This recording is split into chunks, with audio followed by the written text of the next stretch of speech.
அனைவருக்கும் வணக்கம். கடந்த 5 நாட்களா பார்த்தீங்கன்னா, சுகர் ஸ்டாக்ஸ்லாம் நல்லா ஏறிட்டு இருக்கு. இது பத்தின வீடியோ நான் YouTubeல போட்டிருக்கேன். மேலும் தெரிஞ்சுக்கிறதுக்கு அத போய் பாருங்க. இப்போ பார்த்தீங்கன்னா, நம்ம சுகர் ஸ்டாக்ஸ்ல அ அ என்ன ரீசனுக்காக ஏறிருக்குன்றத தெரிஞ்சுக்கலாம். பார்த்தீங்கன்னா, விலைவாசி உயர்வு. அதாவது அந்த சர்க்கரையோட விலை அதிகரிச்சிருக்கு. அதாவது ஒரு ஒரு குவிண்டாலுக்கு ரூ. 4,750லேருந்து ரூ. 5,000 ரூ. 5,500 வரைக்கும் போயிருக்கு.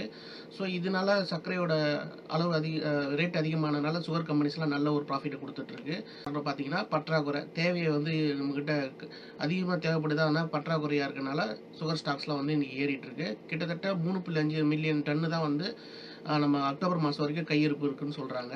அதையும் ஏறுது ஸ்டாக்ஸு. அப்புறமா பண்டிகை காலம் நெருங்கிட்டு இருக்கனால கணபதி சதுர்த்தி, தசரா, தீபாவளிலாம் போன்ற பண்டிகைனால பலகாரம் விக்கிறவங்க அவங்க என்ன பண்றாங்கன்னா, அந்த ஸ்வீட் பேக்கரிஸ் கடைகள்லாம் அதிக அளவு சர்க்கரைய முன்கூட்டியே வாங்கி வச்சனால, சர்க்கரைக்கான டிமாண்ட் அதிகமா ஏற்படுது. இதனால சுகர் சுகர் ஸ்டாக்ஸ்லாம் பிச்சுக்கிட்டு மேல போயிட்டு இருக்கு. பார்த்தீங்கன்னா, ஏற்கனவே எத்தனால் கூட சர்க்கரைய சார கலக்கலாம் அப்படின்னு சொல்லியிருக்காங்க கவர்மெண்ட்டு.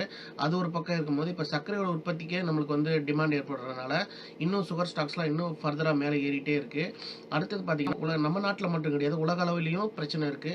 அதாவது பருவநிலை அங்கேயும் சரியில்லாதனால, அ யூரோப்பு, பிரேசிலு, தாய்லாந்து போன்ற நாடுகள்லயும் சர்க்கரைக்கான டிமாண்ட் அதிகமா இருக்கனால, இங்கேருந்து எக்ஸ்போர்ட் பண்ண வேண்டியிருக்கு. இதனால இந்த சுகர் கம்பெனிஸ்லாம் ஏறிட்டு இருக்கு. சரிங்களா? இந்த வீடியோ பிடிச்சிருந்தா லைக் பண்ணுங்க, ஷேர் பண்ணுங்க, சப்ஸ்கிரைப் பண்ணுங்க. நன்றி, வணக்கம்.